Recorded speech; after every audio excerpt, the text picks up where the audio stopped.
Right, boys, welcome back. Another podcast. More straight talking, property information, if you like. Glad to hear it. And Ashley Banfield, we've got Emmanuel Ezekiel, and we have Samantha. Hi, Sam. Hey, say hi. Hello. Sam is one of our students who decided that she works in London. I won't give her full name because otherwise her boss might be listening. We'll say his boss. That might confuse them. Too late now. So, Sam's doing really well in service accommodation, cash flow. Saved up a bit of money now, haven't you? Ready for the next deal? Good. So it's self-funding. Sam's decided she wants to listen in, and this is probably the podcast that you want to listen into because I think it could get a little bit emotional. Not as in we're going to cry. Emotional as in there's going to be some straight talking feelings about financing deals in property. Yeah. So let's get started. Emmanuel, dare I ask? Before we get your views on financing deals, and I mean financing deals that might be somebody asking 20 grand to do a refurb, they might be asking 200 grand to build a couple of houses, they might be asking 2 million to do another project, they might be asking for 20 million. And these people have just come out of a course and they know as much as everyone else in that room, which is probably very, very little. Now, before we go on, once again, can you give your credentials on why you should be listened to when talking about finance? I think the main reason why you might want to listen to me is I am the author of The 6 Steps to Financial Freedom. But more importantly, I ran one of the largest mortgage brokerages in the UK, had about 50 consultants or brokers working for me, about 100 staff. So I understand a lot about money. I've also been taught by some of the best educators around money. And I've been doing that for the last 25, 30 years. So I have a little bit of knowledge. I also have quite a large portfolio myself. I'm an experienced property developer. I've been developing for over 15 years. So I've looked at property, development, finance from many different angles. So I have a little bit of knowledge in that area. And you obviously go out to private organisations, and I'm not sure if you'd ever go to high street organisations for this finance, but just give us a little bit of an insight where you have raised finance for these deals. One, I've used my own funds. Mm-hmm. 2, I've used pension funds. 3, I've used private finance, high net worth clients, a whole mixture of people. However, it's taken me many years to get that knowledge and that experience to allow them to want to be able to invest with me or through me. And the credibility. Very much so. Good. And when you're asking these people, probably the wrong word, because I knowing you don't ask anyone for money. They tend to come to you because they've heard of your reputation, they know your reputation, and they know that you are credible, which is probably against a lot of what's going on out there. But we won't talk about that just yet. We'll just cover off that bit there about, where do you find the money? Because I know you're not out there with a metal detector looking for gold. It probably comes to you. Well, it's based on, obviously, my knowledge and my experience, but more importantly, I never ask money for a specific deal. All the money that I have is from people that I've built relationship with, understand their investment criteria. So the money's agreed well before any deal is ever found. So I'm not chasing the money, if that makes sense. So there's no desperation? Never. Fabulous. And how do you set up these deals? I know that there's a lot of legalities that go on, but let's look at the top 3 things that would impress an investor and want them to invest in you. So what I would say is that banks have a set model and criteria that they use before they lend me money. If you're an investor, you should follow that same model. So first and foremost, does that person have knowledge? Do they have experience? Have they done all their numbers? Have they had a valuation? Do they have any skin in the game? Do they have a legal structure and framework? Are you lending as what I call a loan note or just a fixed return? Are you investing as an equity partner? What is that return? What is the time frame? So there's a whole criteria that a bank goes through to ascertain whether a project is worth lending. If you're an investor, you should follow that framework. They've made it easy for you. There's 10 or 11 key points that a bank goes through, and if you're an investor, you should follow that template to safeguard yourself.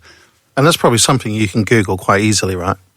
You can Google very easily, and more importantly, I actually did a video on this yesterday with a lawyer, Tariq Mubarak, that's talking specifically about if you're going to invest in anybody or with somebody, the 10 key areas that you should be looking at, and more importantly, the legal framework. So that's on, we only recorded it yesterday, so Okay, very timely. So that will be up and ready soon. Is it on social media? It's up and ready. It was actually posted today by Tariq Mubarak, RHW Solicitors, and all the information's on there. It's free information. Investors need to know this. Okay, what we'll try and do is we'll get that onto the Wealth and Success Academy Facebook page. Perfect. And that'll be a lot of good free information, especially for investors and also those looking to try and reach out to investors. Yeah. Good. So, now that we've kind of teed it up, let's smack this ball out of the park. Give me your views on the current state of the, let's not call it property training, let's not call it property investing. I want to be careful with my words. Let's call it, well, you tell me what you want to call it, because I'm probably going to say something I shouldn't. I think it's called the property hype.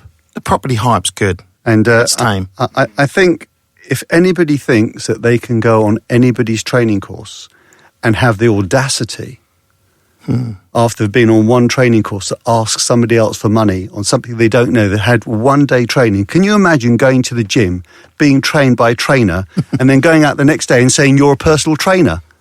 It's insane. You know, the difference is with the personal trainer, it can affect your health. You do it with your money, it can affect your wealth. And then your health.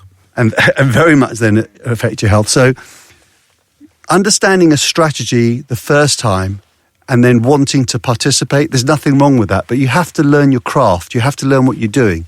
So you shouldn't be asking somebody else to give you money on a deal that you don't even know. So you have to invest through somebody that's already experienced, knowledgeable, to take you through that journey.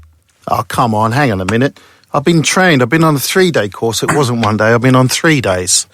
I've been up there. I've seen examples. I'm working with mentors and experienced guys, and I know now as more than what you do. So you're an investor. I'm going to take your money, and I'm going to make you money. And piece of cake. And the truth is, you do know more than the next person, but you don't know as much as me or the real professionals. And well, why? Why shouldn't I go out and ask people? Why not? If you don't do it, you don't know it. And you haven't done it. You've got no track record. You're taking it based on theory, not on actually doing it yourself. Nothing's going to go wrong. The guys in the classroom said nothing goes wrong. It's fine. Just follow this process. Everything will be fine.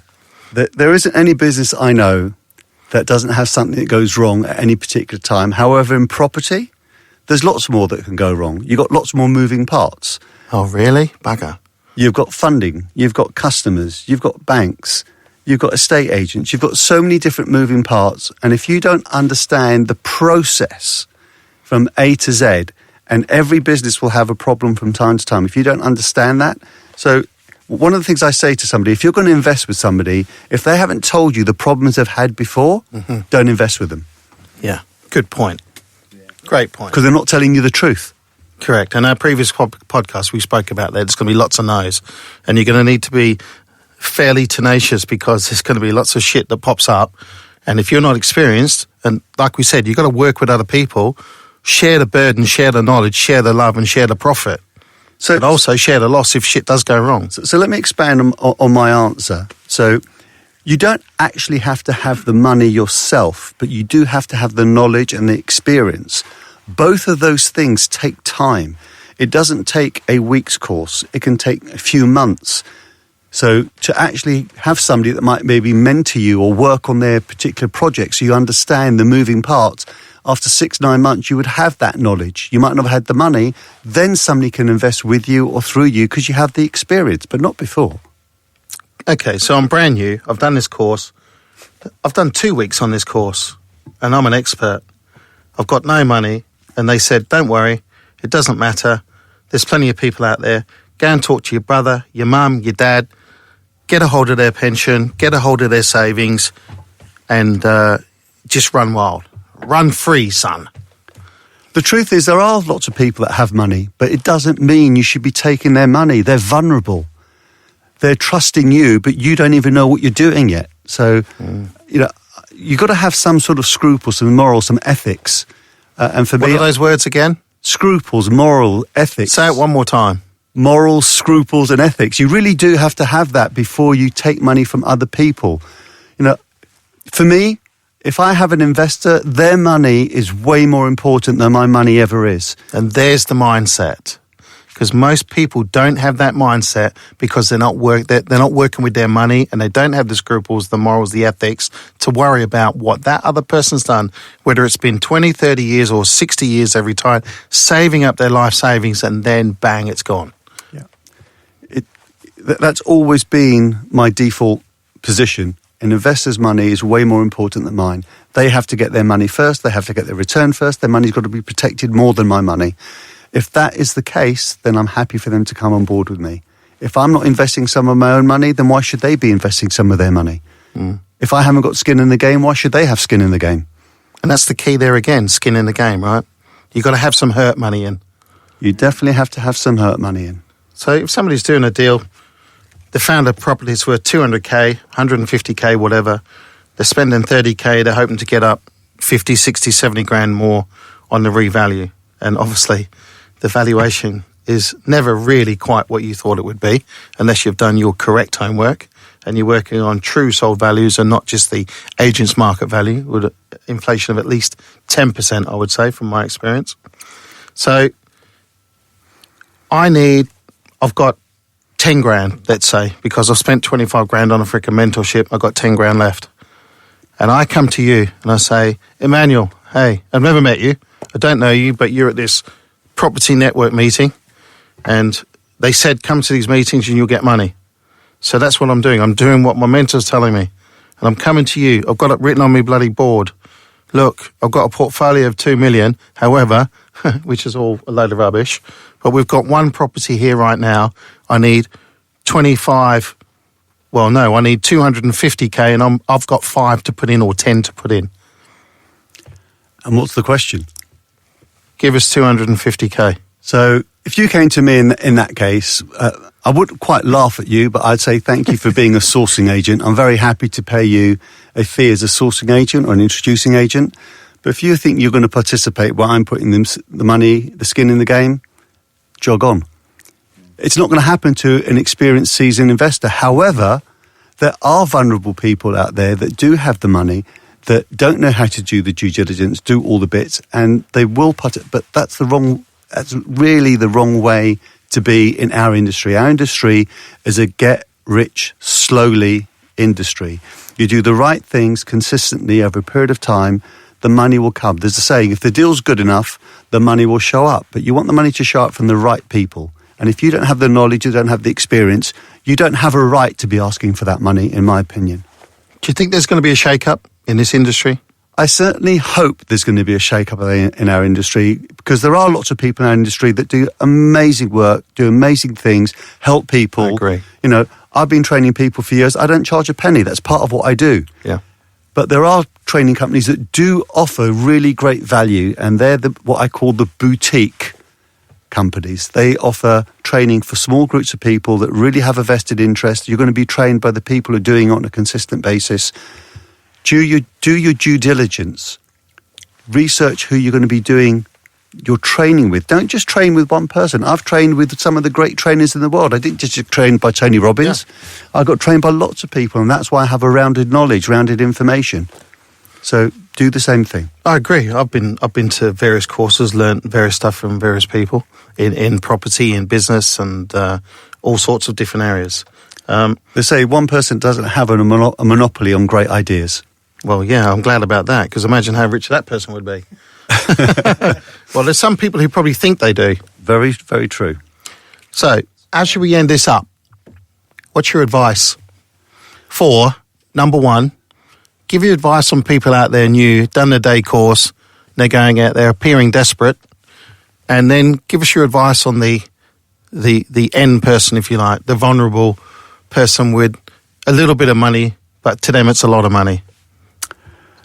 So what I would say is people that have been on a training course, to really show their integrity, they need to spend time understanding the strategy, maybe shadowing 2 or 3 people over a period of time, doing a couple of case studies to show the good and the bad, because every strategy will have some good strategies, things that work and things that don't work. So that's the first thing they should do. Second thing they should do is they need to put some of their own money in the game. If they're going to get money from an investor, they should be having some money in the deal themselves. If they're on a training course, there's nothing wrong for 3, 4, 5 of them pooling their resources together, learning together, investing together, so they understand before they bring another investor in. Bit of crowdfunding, yep. Yeah. And in terms of an investor that has money, I would say do your research. Do not only believe 10% of what people say. Yeah. First and foremost, what everybody says, including what I'm saying, just believe 10% what I'm saying. Do your due diligence. Check them. Make sure they have proper assets. Check their asset and liability statement the same as the bank will do. Don't take their word for it that they have all this property, all this money. Do your due diligence. Do your research. In terms of a good business proposition, a property deal, another one will always show up. If it's good enough and they're a good investor, Absolutely. they'll have other deals. Take your time. Do your research. Don't get caught up by, the flashy lights and all the money. And the music. And the deal will be there when you do your due diligence, and you will thank yourself for doing that. You might have heard a few people at the moment that have had their money really badly caught. They don't want to get their skin in the game. Yeah. Or they might have a nickel and dime taken away from them, and you could take the puns out of those two names if you want to.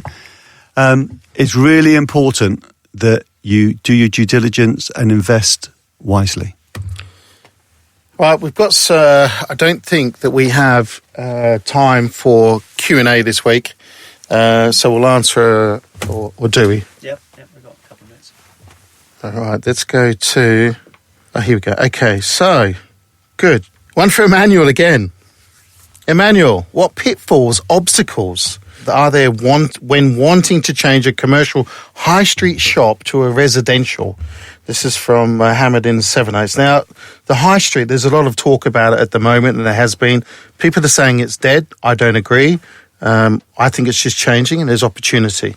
So the question again, what pitfalls or obstacles are there when wanting to change a commercial high street shop to a residential? Okay, so PD, permitted development, is changing, and it's changing all the time. So what I would say is, for me, every single project I look at, my team tell me what can and can't be done, because rules are changing all the time, planners are changing all the time. I will always use my architect and my planning consultant when I'm assessing a development, a project, a building, for them to tell me what the pitfalls might be.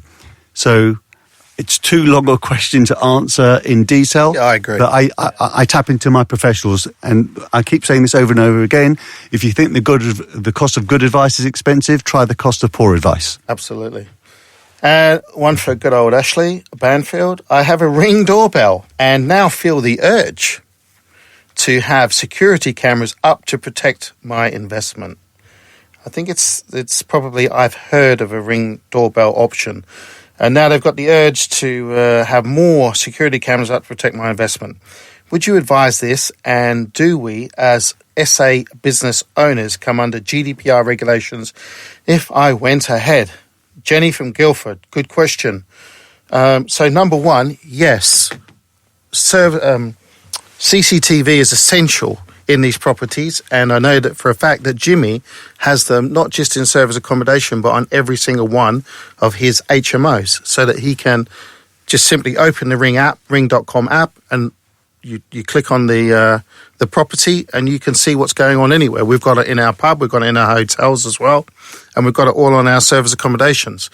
So 100% yes, as long as you don't have it inside the property. So in most cases, just the front door. If there's access to the rear, then have one at the rear as well. For as far as GDPR goes, you do need to let people know, and you do this by your emails that you send out, the automated emails from your channel manager. And you must let them know that there is CCTV at the property and that you can see and anyone who's coming or leaving, entering or leaving the property.